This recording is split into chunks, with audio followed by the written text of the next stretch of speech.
Tonight's show is on missing people. There are some images present in this broadcast that are created via AI and real photographs.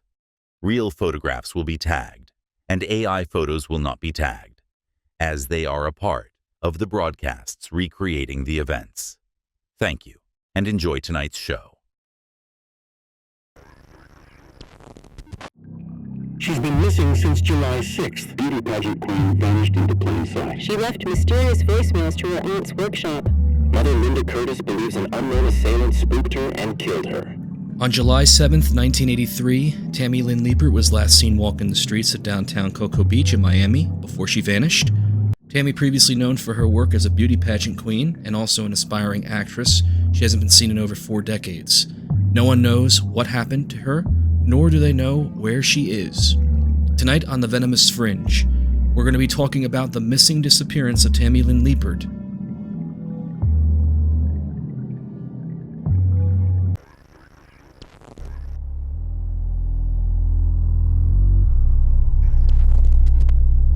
Our world is filled with darkness that nobody can explain. In what we face, we also encounter the work of evil. Join us tonight as we dive into subject matter of something wicked and macabre that inflicts our modern world. You're listening to the Venomous Fringe.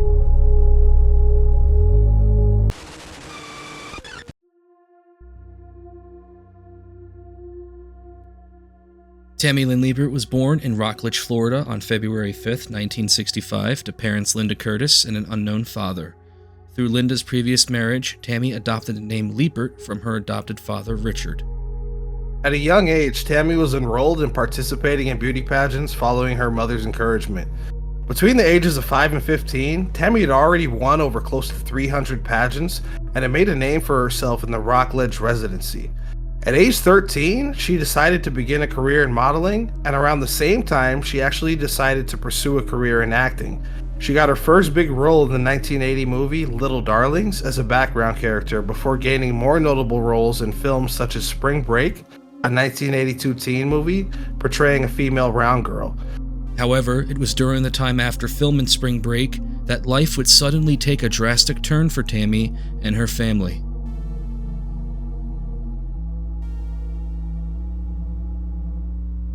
The start of the story begins during a wrap-up party for the 1982 film Spring Break.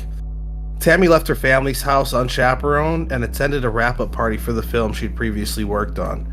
The wrap-up party took place during a weekend, and the party was the last time Tammy showed any sign of normality.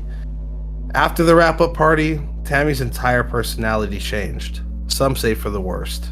Upon her return home, Tammy's behavior was very minimal in communication, and transparencies were encrypted through abnormal traits she'd carry till her disappearance, such as checking the windows every 5 minutes to see if any unusual vehicles were parked around the neighborhood. On some occasion, ominous phone calls were made to the residence, and on one particular call, fellow model and friend Wing Flanagan picked up the phone, a man requesting over the phone for Tammy's whereabouts, what she was doing at the time. Tammy, who was next to Wing, covered for her and said otherwise, that she hadn't been around or available at this time. When asked when she'd return, Wing hung up the phone right away. For most of the remaining year of 82, Tammy would isolate herself in her room and not come out, often leaving things unattended, and not bothering to really resonate with anyone or anything. The behavior was bothersome to her mother Linda, as she herself couldn't determine what the cause for all this sudden change in behavior was.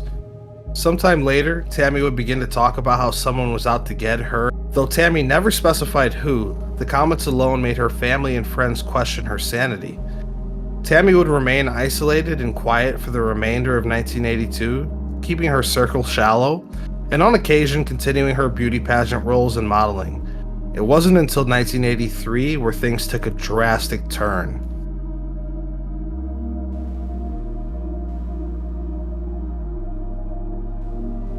In the spring of '83, Tammy got another role, this time playing a minor character in the 1983 crime thriller, Scarface. Tammy's scene is most notable as she speaks with Manny, Stephen Bauer's character, during the infamous Miami Beach hotel scene.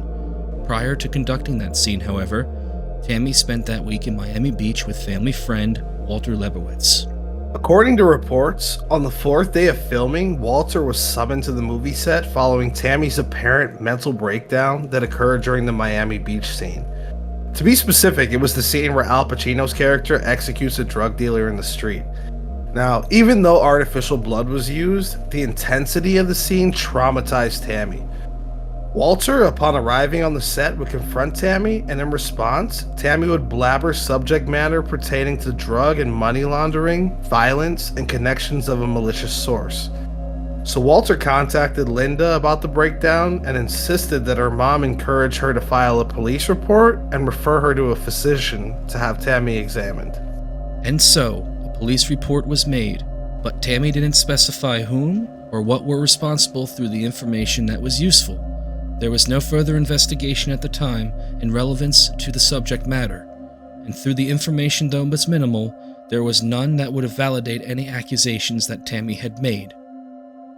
Within the next couple of months, Tammy's mental health slowly declined into further ascension. On some occasion, Tammy would ask her housemate Wing to taste test her food and beverages, to which he would confirm that there was nothing wrong with either. But soon after, Tammy would begin to grow more and more hostile toward her family until it became simply unbearable. On July 1st, 1983, Tammy was at home exiting her door upon entering outside of a flight of shock and concern. Angered, she had obtained a baseball bat on the ground and smashed it through her front window. This caused Wing to investigate, and Wing was attacked by Tammy soon after. Linda had intervened and prevented further escalation from her daughter, and for the overall safety of herself and family, Tammy was checked into a facility over 72 hours of evaluation service.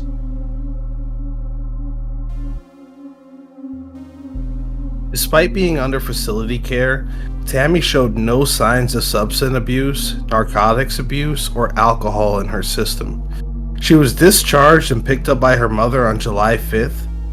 Now, despite the brief time in a facility, Tammy soon told her mother, if in the event something did happen to her, that she should follow up and find out what happened. These comments left her mother speechless and soon added to more ongoing suspicion. Later that night, friend Rick Adams picked Tammy up and went out for a bit.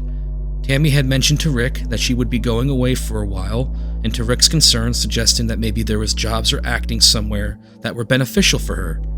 The two would later go to a church later and pray, in which Tammy had gotten emotional. Following her breakdown of emotions, she had said to Rick that she wasn't sure if she'd be coming back. The date is July 6th, 1983. Tammy had awoken as if it was a normal day. She went downstairs, did her normal routine, and told her mom she'd be leaving with a friend and was going to be back later. Now, Tammy would be picked up at around 11 a.m. by her friend named Keith Roberts. A little while during the drive, both Roberts and Leppert got into a brief argument, which led Tammy to insist she be dropped off around Glass Bank, near an Exxon gas station in Cocoa Beach. This was the last time Tammy was ever seen again. She was last seen wearing a blue shirt with flowers, denim blue skirt, gray purse, and flip-flops.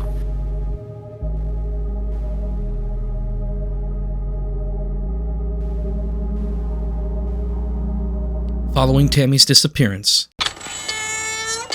Linda contacted authorities and police reports were made. An investigation did occur, however, it was minimal. The problem, however, during that investigation was foiled due to poor record keeping and searching, such as dental records and descriptions. The investigation was a lackluster parallel in which Linda Curtis criticized when it came to the disappearance of her daughter and criticized the authorities for the lack of care. In Tammy's police report, Linda had mentioned a variety of names that were affiliates and possible clues as to where Tammy might have vanished to. Walter Leibowitz being one, another being a family friend named Peter Millis who resided in Atlanta, Georgia, and another man that was mentioned in the report was a man named Robert Valenti, who Tammy had apparently met, and he had mentioned to her that he made movies. Valenti was further investigated as he had a track record of hiring teenage girls for his productions, and through a deep dive, Valenti and his claimed existence is hard to find, even to this day. But if anyone has any information in regards to Valenti, your input is more welcome now than ever before. So feel free to comment below, and we'll try to solve this together.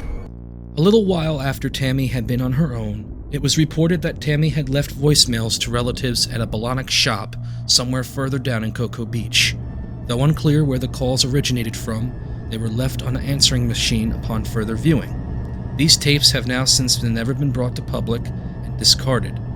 According to the relative, though, the voicemails did sound very suspicious and ominous, with a wear of concern. The tone in Tammy's voice was so alarming, it didn't sound proper, and it also spooked out the relatives. It sounded almost as if her life was in danger, and she was constantly in panic. And according to police reports, those who knew of Tammy had mentioned that she had problems at home, and most of these problems alluded to the on and off conflict between Tammy and her mother Linda. Some friends would mention that there were times where Tammy would vent to her conflicts around home, and further, she said that she couldn't wait to leave after she turned 18. On some other occasions, Tammy's half-sister Suzanne was contacted, and Tammy had told her that she wanted to move in with her. Suzanne had lived in California at the time, so the distance and travel was highly expensive.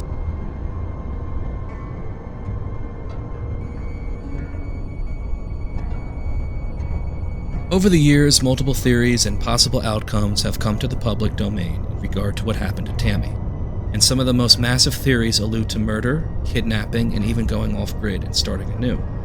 The most common theory that's often been discussed is that she was murdered and killed by a mysterious serial killer, and though the evidence is very minimal and no support or clues that can link it up to that, Tammy being executed by somebody or some mysterious person at least, and if so, there's been no substantial evidence in the last 4 decades or even clues of a cold case to reopen for a possible homicide.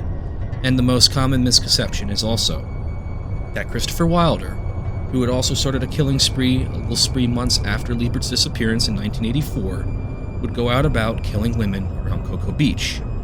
And though at the time it was not possible that maybe Wilder had some involvement with Tammy Lynn's disappearance, it has often been speculated soon later that following the organic shootout between Wilder and police in '84, clues and other circumstances may have alluded that Tammy Leppert was in fact a victim, or at least an earlier victim, of Christopher Wilder's spree. There was also on one occasion, too, where Wilder had entered Linda Curtis's contact agency and asked for child resumes as well as photo shoot opportunities. This led to further concern and speculation, especially on Curtis's behalf, about the strange and missing connection between the mysterious man. Perhaps the most common theory is that Tammy indeed did see something at the wrap-up party on spring break. Though what she had seen had not been documented, it's widely presumed based on her previous episodes of psychological breakdowns that perhaps money laundering, drugs, and possible murder she encountered.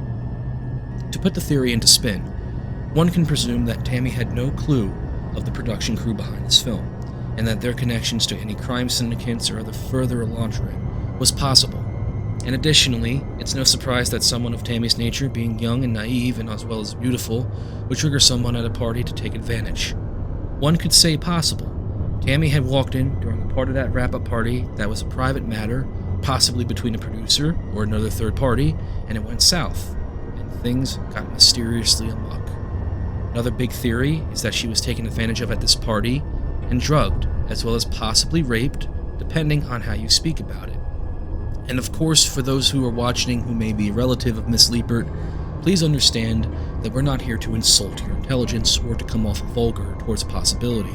It's the idea that these kind of things did and do still continuously happen in modern day. Could it perhaps as well that she had walked into something, perhaps money, and other acts of drug trafficking that resulted in a brief conflict of interest between this third party, whoever else was there, as well as for Tammy herself. And though these theories are not always valid, it could also add a spin on why she would often say these references to money laundering, violence, and her mental breakdown on the set of Scarface.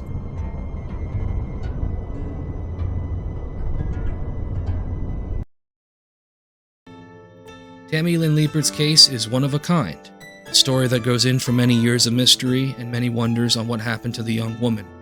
In later years following her disappearance, Linda Curtis ended up passing away at age 54, never finding out about her daughter's whereabouts. Tammy's older sister Suzanne would dedicate the later of her life posting in various missing persons forums and John Doe websites, telling her sister's story in hopes of bringing her home and her story to justice. and since 2014, Suzanne has run a Facebook page dedicated to her sister's disappearance in hopes for any information. The mystery of Tammy Lynn Leppert is alone one of itself, and why would a scared, poor 18-year-old girl go vanishing in the vents of Cocoa Beach? No one knows for sure, but if you were to ask one of us, one can argue that the pros and cons of the 1980s lifestyle does play a factor in this case, and perhaps maybe Tammy herself fell victim to something that it was at the wrong place and the wrong time. Until then, we can only just imagine that whatever she was facing on that one night on July 6, 1983, that it wasn't fatal.